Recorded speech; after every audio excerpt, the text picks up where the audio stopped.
Hi friends, welcome back to my channel. मैं आई हूँ एक नई स्टोरी के साथ। Story name contact marriage with heartless CEO. Chapter 1, Rudransh Singh Raghuvanshi. Delhi के एक आलीशान विला के हॉल में रुद्रंश सिंह रघुवंशी एक आरामदायक सोफे पर पैर चढ़ाकर बड़े ही गौर से एक फाइल पढ़ रहा था। रुद्रंश सिंह रघुवंशी इंडस्ट्री का सीईओ, जिसकी उम्र 24 से 25 साल है, 6 फीट हाइट, गोरा रंग, नीली गहरी आंखें, परफेक्ट बॉडी, जो कि black formal pant, white shirt जिसके ऊपर के कुछ बटन खुले हुए थे। वो किसी मॉडल से कम नहीं लग रहा था।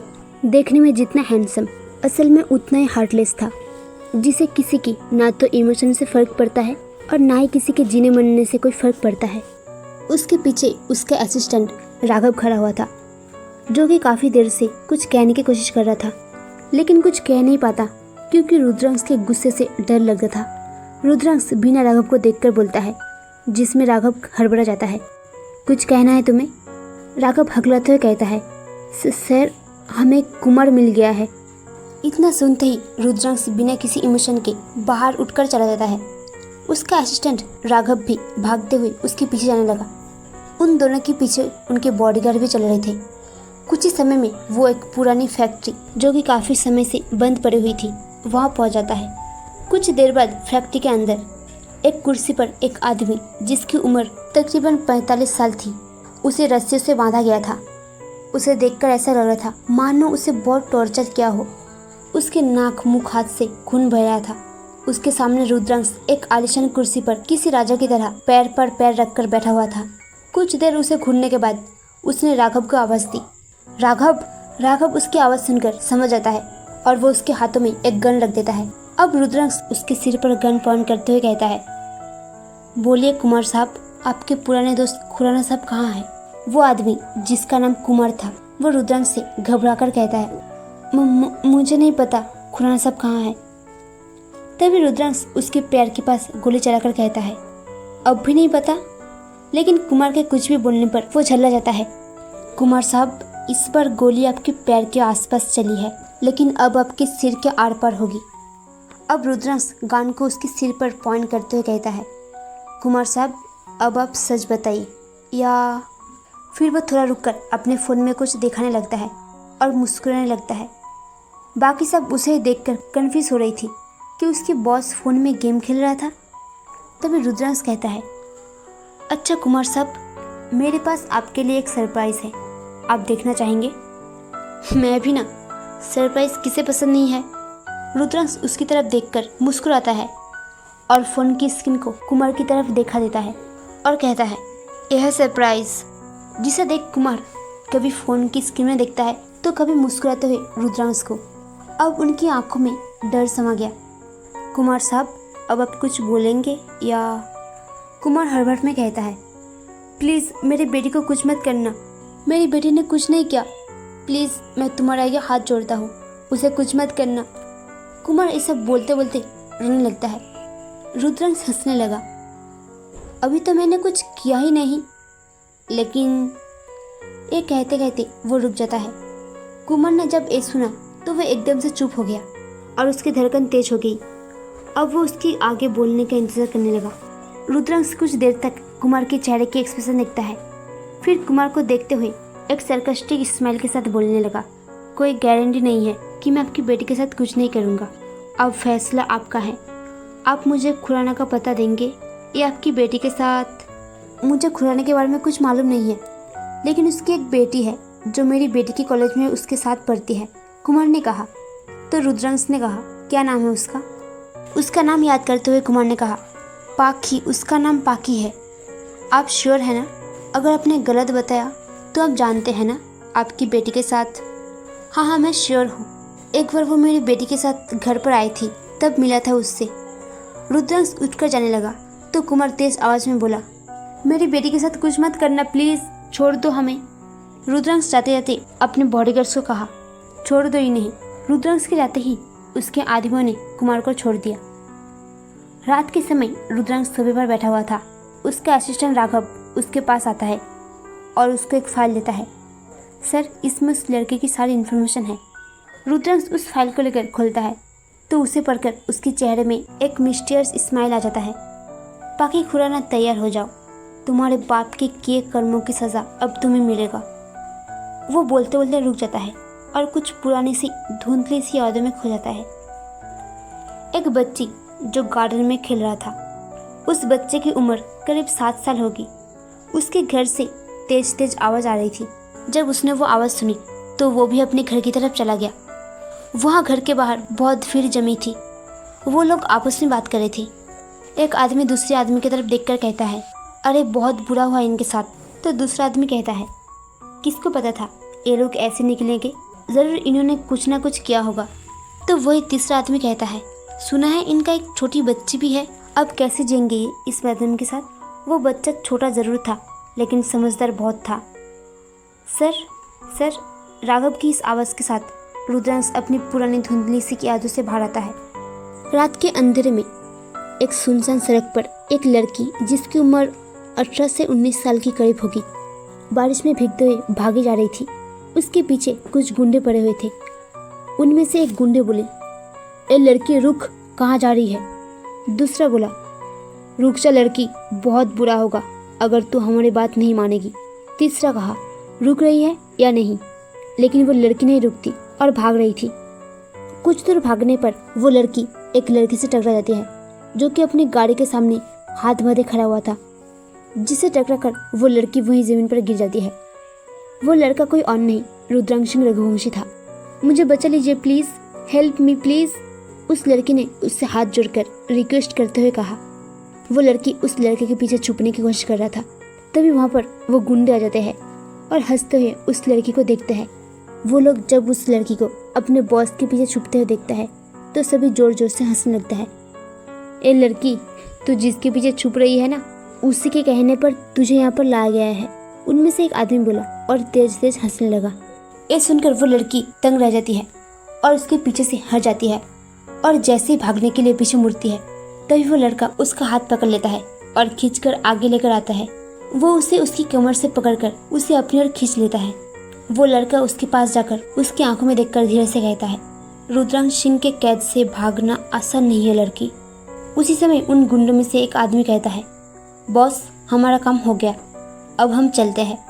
रुद्रांश अपने पीछे खड़े अपने असिस्टेंट राघव को इशारा करता है। राघव रुद्रांश के इशारा समझकर रुद्रांश की गाड़ी की ओर बढ़ता है। राघव ब्रीटकेस खोलकर उन गुंडों को दिखा देता है। गुंडों में से एक आदमी राघव के हाथों से ब्रीटकेस लेता है और उससे बंद कर देता है। रुद्रांश कहता है, गिन लो असलम। गुंडों में से एक आदमी उससे कहता है जिसके हाथ में ब्रीटकेस था और जिसका नाम असलम था, आपने दिए है बॉस तो कम नहीं हो सकते। चलते हैं बॉस, कोई और काम हो तो ज़रूर याद करना। ये कहकर वो सभी गुंडे वहाँ से चला जाता है। रुद्रांश जो अब भी उस लड़की को उसकी कमर से पकड़े हुए थे, उन गुंडों के जाने के बाद वो उसे जोर से धक्का देकर जमीन पर गिरा देता है। वो लड़की इन सब के लिए तैयार नहीं था, इसलिए खुद को संभाल नहीं पाता है और वो एक पत्थर से जा लगती है और उसके सिर पर चोट लग जाती है जिससे खून बहने लगा। उस लड़की की आंखों में आंसू आ जाती है। वो रुद्रांश को देखकर कहती है, मैंने तुम्हारे क्या बिगाड़ा है और छोड़ दो मुझे, जाने दो। मैं तो तुम्हें जानती भी नहीं, इनफैक्ट मैंने तो तुम्हें देखा भी नहीं, प्लीज़ मुझे जाने दो। रुद्रांश उसकी चोट को देखकर उससे कहती है, पाकी खुराना, इन सब की आदत डाल लो आप। पाकी रुद्रांश के मुंह से अपने नाम से चौंक जाती है। वो उससे कुछ कह पाती उससे पहले रुद्रांश उसका हाथ पकड़कर घसीटते हुए उसकी गाड़ी के अंदर जाकर धक्का देता है, जिससे वो बैक सीट पर गिर जाती है और रुद्रांश राफ ड्राइव करते हुए अपने फार्म हाउस पर ले जाता है। फार्म हाउस पर पहुंचते ही वो पाकी को गाड़ी से घसीटते हुए बाहर निकलकर जमीन पर पटक देता है और खुद जाकर अपने गार्डन में रख के सोफे पर बैठ जाता है। राघव भी रुद्रांश के पीछे जाकर खड़ा हो जाता है। रुद्रांश अपनी गांड निकलकर अपने रुमाल से साफ करते हुए राघव से कहता है, ले जाओ इसको और पटक दो सर्वेंट रूम में। ध्यान रखना कहीं भाग ना पाए। जब तक ये अपने बाप का पता ना बता दे, जब तक मैं उसे अपनी गोली का निशाना ना बना दूं, तब तक इसे कुछ नहीं होना चाहिए। जिसे सुनकर पाकी बहुत डर जाती है और सोचने लगती है, पापा, मेरे पापा से इन लोगों से क्या दुश्मनी है, क्या बिगड़ है उन्होंने। राघव ने रुद्रांश की बातें समझकर पाकी को उठाकर सर्वेंट रूम में डाल दिया और उसका गेट बाहर से बंद कर दिया और अपने 2 गार्ड्स उस रूम के बाहर खड़े कर दिया। राघव ने उनको इंट्रोडक्शन देते हुए कहा, नज़र रखो इस लड़की पर, ये लड़की यहाँ से भागना नहीं चाहिए। अगर ये भागी तो बॉस तुम्हें नरक की दर्शन करवा देगा। राघव गर्ल्स को अपनी बातें समझकर वहाँ से निकल जाता है। पाखी अब उस सर्वेंट रूम में बंद थी। उस रूम की हालत बहुत खराब थी। रूम के हर कोने में गंदगी पड़ी हुई थी। उस रूम का फर्श भी टूटा हुआ था। उस रूम में पाखी के बैठने के लिए कुछ भी नहीं था। वो रूम पूरी तरह से खाली थी। उसने कई बार गेट खटकाया, लेकिन वहाँ उसकी सुनने वाली कोई नहीं थी। ये बात पाखी को जल्दी समझ में आ गया था। पाखी थक हार कर जमीन पर बैठ गई। उसके कपड़े भी गीले थे। उसे ठंड लगने लगी, जिसमें वो कांपने लगी। कुछ देर में वो जमीन पर पड़े पड़े सो गई। नेक्स्ट डे रुद्रांश अपने फार्म हाउस में बने फर्स्ट फ्लोर पर बड़े से कमरे में किंग साइड बेड पर पेट के बल सोया हुआ था। उसकी नींद उसकी फोन रिंग करने के कारण खुलती है। फोन राघव का था। रुद्रांश एक बार तो उसे इग्नोर कर देता है, लेकिन राघव की कॉल जब दूसरी बार आती है तो रुद्रांश उसे नींद में ही कहता है किसकी मौत आई है, जिसे सुनकर राघव डर जाती है और वह कुछ नहीं कहता। रुद्रांश उसे चुपता हुआ देख इरिटेट होकर कहता है अब बोलो भी, क्यों नींद खराब की है मेरा। राघव डरते हुए उससे कहता है वो लड़की। रुद्रांश बोला वो लड़की? क्या आगे भी बोलो। सर वो लड़की उठ नहीं रही है। रुद्रांश ने चौंकता हुआ उससे कहा उठ नहीं रही है? क्या मतलब? जबरदस्ती उठाओ। यहाँ पर सोने के लिए तो नहीं लाया उसे। सर वो बेहोश हो गई है। राघव ने कहा तो पानी डाल दो उसके ऊपर, अपने आप उठ जाएगी। सर लड़की का शरीर कांप रही है। रुद्रांश ये सुनकर हड़बड़ाकर उठ जाता है और फार्म हाउस के बाहर बने सर्वेंट रूम की तरफ चला जाता है। रुद्रांश की पर्सनैलिटी बहुत अट्रैक्टिव थी। उसे सिर्फ लड़कियों से ही नहीं बल्कि लड़के भी देखते थे तो बस देखते रह जाते थे। या ये कह लो कि उसकी बॉडी और पर्सनैलिटी को देखकर सिर्फ लड़कियां नहीं लड़के भी अट्रैक्ट हो जाते हैं। इस समय भी कुछ ऐसा हाल हुआ था। उसने अपनी बॉडी पर कुछ भी नहीं पहना था। वो सिर्फ एक लुआर में था, जिसे देखकर उसकी सभी गार्ड्स की आंखों में चमक आ गई। लेकिन रुद्रांश का एरोगेंट बिहेवियर सभी जानते थे, इसलिए सभी ने वापस अपनी नजरें नीचे कर ली। वो सर्वेंट रूम में पहुंचा तो उसने देखा कि पाखी बेहोश जमीन में पड़ी हुई थी। राघव उससे कुछ ही दूर पर खड़ा हुआ था और उसके पीछे उसके वही गार्ड्स भी खड़े हुए थे जो पाखी पर निगरानी रख रहे थे। वहाँ आसपास बहुत गंदगी है और एक तेज गंध भी आ रही थी। राघव ने पहले तो चारों तरफ देखा, फिर उसने राघव को घूरकर देखा, जैसे कह रहा हो ये सब क्या है, क्या ये जगह रहने के लायक है। ये देखकर राघव डर गया और उसने अपना सर झुका लिया। राघव कहने लगा सर हम इसे काफ़ी देर से उठाने की कोशिश कर रही है, लेकिन ये उठ नहीं रही है और इसका शरीर भी काफ़ी गर्म है। रुद्रांश ने पाखी को अपने बाह में उठा लिया और फार्म हाउस में अपने रूम में ले जाकर बेड पर लेटा दिया और राघव को बोला कॉल द डॉक्टर। राघव ने भी डरते हुए कहा जी सर। राघव जल्दी से डॉक्टर को कॉल करने के लिए रूम से बाहर चला जाता है। डॉक्टर से बात करने के बाद राघव रुद्रांश के पास जाकर बोला सर डॉक्टर आती होगी, आप टेंशन मत लीजिए। इस बात पर रुद्रांश उसे एक लुक देते हुए सोफे पर बैठ जाता है। थोड़ी देर बाद राघव डॉक्टर को लेकर रुद्रांश के रूम में आया, जहां इस वक्त पाखी लेटी हुई थी। वही पास में ही रुद्रांश भी खड़ा हुआ था, जिसे देखकर डॉक्टर उसे देखते ही रह गया, क्योंकि उसने अभी भी अपनी बॉडी पर कुछ भी नहीं पहना हुआ था। रुद्रांश उसको घूरकर कहता है डॉक्टर मुझे नहीं, इस लड़की को देखना है। रुद्रांश अपनी कड़क आवाज में पाखी की तरफ हाथ करते हुए कहता है। डॉक्टर रुद्रांश की आवाज़ सुनकर कांपने लगा और बेड की तरफ चला गया और पाखी को एकटक देखने लगा। डॉक्टर उसके ठंड पड़े हुए शरीर को देखता है, फिर चेक करने लगता है। रुद्रांश डॉक्टर को पूछता है क्या हुआ इसे। डॉक्टर ने एक हाथ में इंजेक्शन भरते हुए कहा इसे बहुत तेज बुखार है, ये शायद लंबे समय से भीगे हुए कपड़ों में थी और ठंड भी थोड़ी ज़्यादा है, इसलिए इनको हाई फीवर है। मैं इन्हें इंजेक्शन और दवा दे रहा हूँ, 2 घंटे बाद इन्हें होश आ जाएगा। आप 2 घंटे बाद इन्हें कुछ खिलाकर दवा दीजिएगा और हो सके तो इनके भीगे हुए कपड़े चेंज कर देना। इतना बोलकर डॉक्टर डरते हुए वहाँ से बाहर चला गया। डॉक्टर के जाने के बाद सभी एक दूसरे को देखने लगे, क्योंकि उनके यहाँ पर कोई फीमेल सर्वेंट नहीं था। वहाँ रुद्रांश अकेला रहता था, इसलिए सभी मेल सर्वेंट थे। रुद्रांश राघव को घूर घूर कर देख रहा था, तो राघव से कुछ कहते नहीं, क्योंकि उसे समझ नहीं आ रहा था कि उसके बॉस उस पर भड़क रहा है। रुद्रांश राघव को कहता है सब तुम्हारी वजह से हुआ है, इसे इतनी जल्दी नहीं मानना था। कल अगर तुमने इस लड़की पर ध्यान देता तो आज शायद ये सब नहीं होता। अब कौन करेगा इसका कपड़ा चेंज। राघव ने अपना सर झुकाकर रुद्रांश को सॉरी बोला और वहाँ से निकल गया। फाइनली रुद्रांश उसके कपड़े खुद चेंज करने का डिसाइड करता है। आज से पहले रुद्रांश ने कभी किसी लड़की को छुआ नहीं, इसलिए उसे झिझक महसूस हो रही थी। उसके एक गर्लफ्रेंड भी थे, लेकिन वो सिर्फ लड़कियों को खुद से दूर रखने के लिए थी। वो उसे पब्लिक प्लेस पर साथ रखता था, बाकी उस लड़की से उसका कोई मतलब नहीं था। रुद्रांश ने एक गहरी सांस लेते हुए अपने कवर से अपनी टी शर्ट निकाला और उसकी तरफ बढ़ गया। वो पाखी को देखकर बोला, पता नहीं ये लड़की और क्या क्या करवाएगी। वो उसके पास आया, लेकिन जैसे ही उसने अपने हाथ उसकी तरफ बढ़ने लगा तभी वो रुक गया। उसके आगे बढ़ने की हिम्मत नहीं हो रही थी। फिर से उसने एक गहरी सांस छोड़ा और खुद से ही बोला, दुनिया में कोई काम ऐसा नहीं है जो रुद्रांश सिंह रघुवंशी ना कर सकता। रुद्रांश उसकी तरफ बड़े ही गौर से देखा और थोड़ा मुस्कुरा दिया और अपने मन में सोचने लगा, कुछ भी कहो, खूबसूरत तो है। तभी उसने अपने मन से उसका ख्याल झटक दिया और अपने चेहरे के भाव बदलते हुए खुद से कहा, रुद्रांश, एक लड़के की खूबसूरती तुझ पर हावी नहीं हो सकते। तू सिर्फ अपने बदले पर फोकस कर। तुझे अपने डैड का बदला लेना है रुद्रांश। फिर रुद्रांश ने लंबी सांस ली और पहले रूम की लाइट ऑफ कर दी। फिर अपनी आंखें बंद करके उसके कपड़े चेंज करने के लिए हाथ बढ़ाया, लेकिन ना जाने क्यों उसका हाथ कांप रहा था।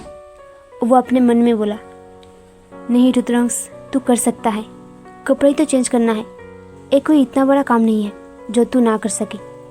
रुद्रांश अपने आप को ये कहकर समझा रहा था, साथ ही मोटिवेशन भी दे रहा था। फिर उसने धीरे धीरे उसके पहने हुए कपड़े निकालना शुरू किया। उसने पहले उसकी कुर्ता निकाला जो कि भीगने के कारण उससे चिपक गया था। कुर्ते को निकालने के लिए जैसे उसकी कमर की ओर हाथ बढ़ाया तभी उसके शरीर में एक करंट की लहर से दौड़ी। जैसे तैसे करके वो कुर्ती निकाला। उसके बाद उसने प्लाजो निकाला। अब आखिर में बारी थी उसके अंदर के कपड़े चेंज करना, जिसका सोच सोच कर रुद्रांश का बुरा हाल था। फिर भी हिम्मत करते हुए रुद्रांश अपने हाथों को उसकी पीठ की ओर लेकर गया। उसे भी निकल दिया और अपनी टी शर्ट और लोअर उसे पहना दिया। बेड से उठकर वो अपनी आंखें बंद करके लंबी लंबी सांसें लेने लगा। जब उसने लाइट ऑन करके उसकी ओर देखा तो वो उन कपड़ों में कहीं खो गया। ऐसा लग रहा था कि उसे ढूंढना पड़ेगा। वो कपड़े उसके लिए काफी बड़े थे। वो हाइट में छोटी और शरीर में काफी पतली थी। वो दूर से देखने पर एक छोटी बच्ची से लगती थी। पाखी की उम्र लगभग 19 साल थी। उसकी हाइट करीब 5 फीट, शरीर में काफी दुबली पतली लेकिन बेहद खूबसूरत, मासूम, खुश मिजाज और जिंदा दिल लड़की थी। उसका कॉलेज चल रहा था। मिडिल क्लास होने के कारण वो एक कॉफी शॉप में छोटी सी जॉब करके अपनी पढ़ाई का खर्चा पूरा करता था। रुद्रांश उसे देखते देखते जैसे उसमें कहीं खो सा गया। उसे नहीं पता था वो उसे कब तक देखते रहा। राघव की आवाज़ से रुद्रांश का ध्यान टूटा। रुद्रांश अपने रूम से बाहर आता है। सर, आपके लिए दूसरा रूम तैयार कर दिया है, राघव रुद्रांश की ओर देखकर कहता है। रुद्रांश हाँ में सर हिलाकर दूसरे रूम की ओर बढ़ जाता है। वो रूम में जाकर बाथरूम में शावर लेने के लिए चला जाता है। रुद्रांश शावर के नीचे खड़ा हो जाता है। उसने आंखें बंद की हुई थी, लेकिन उसे अभी भी पाखी की टच करना उसके जेन में घूम रहा था। वो चाहकर भी उसका टच अपने दिमाग से नहीं निकल पा रहा था। दूसरी ओर पाखी को अभी तक होश नहीं आया था। कुछ देर बाद रुद्रांश अपने रूम से ऑफिस के लिए तैयार होकर चला गया। ऑफिस में रुद्रांश अपने केबिन में बैठकर काम कर रहा था। तभी उसका असिस्टेंट राघव आया और आज का शेड्यूल बताने लगा। रुद्रांश एक बार शेड्यूल जानकर अपना काम उसी शेड्यूल के हिसाब से करता था। वो हमेशा अपनी मीटिंग या किसी भी गैदरिंग में ऑन टाइम पहुंचता था। लेट होना उसे पसंद नहीं था और ना ही किसी का लेट आना। एक बार जो शेड्यूल बन जाता था वो एक मशीन की तरह उसे फॉलो करता था। राघव शेड्यूल बताकर वहां से चला जाता है और रुद्रांश अपने काम में बिजी हो जाता है। इधर पाखी को होश आ जाता है। वो अपने सिर को पकड़कर बेड पर बैठ गई। तभी उसे याद आता है कि वो तो उस कमरे में बंद थी, फिर यहाँ पर कैसे आई। उसकी नज़र फिर अपने कपड़ों पर गई तो वो और शॉक हो गई। उसके दिमाग कपड़े चेंज वाली बात को लेकर ब्लॉक हो गया। उसे कुछ समझ नहीं आ रहा था। फिर वो अपने आसपास चारों तरफ देखने लगी, क्योंकि उसने एक दिन पहले इस फार्म हाउस को देखा था, वो भी बाहर से। उसे नहीं पता था वो अंदर से कैसे दिखता है। तभी उसकी नज़र बैल्कनी की तरफ पड़ती है। वो वहाँ जाकर देखती है तो उसे वही जगह सर्वेंट रूम नजर आ रहा था जहाँ उसे कल बंद किया गया था। दूसरी तरफ रुद्रांश अपने ऑफिस में काम कर रहा था। तभी एक लड़की जिसने ब्लैक कलर की शॉर्ट ड्रेस पहनी हुई थी, हाथ में एक ब्रेसलेट जिसमें छोटी छोटी डायमंड लगे हुए थे, साथ में एक महंगा ब्रांडेड पर्स, चेहरे पर दुनिया भर का मेकअप, पैरों में हाई हील, ऑफिस में आती है, जिसकी हील की आवाज़ पूरी ऑफिस में गूंज रही थी। वहाँ पर काम करने वाले हर कोई इंसान का नज़र उस लड़की पर थी।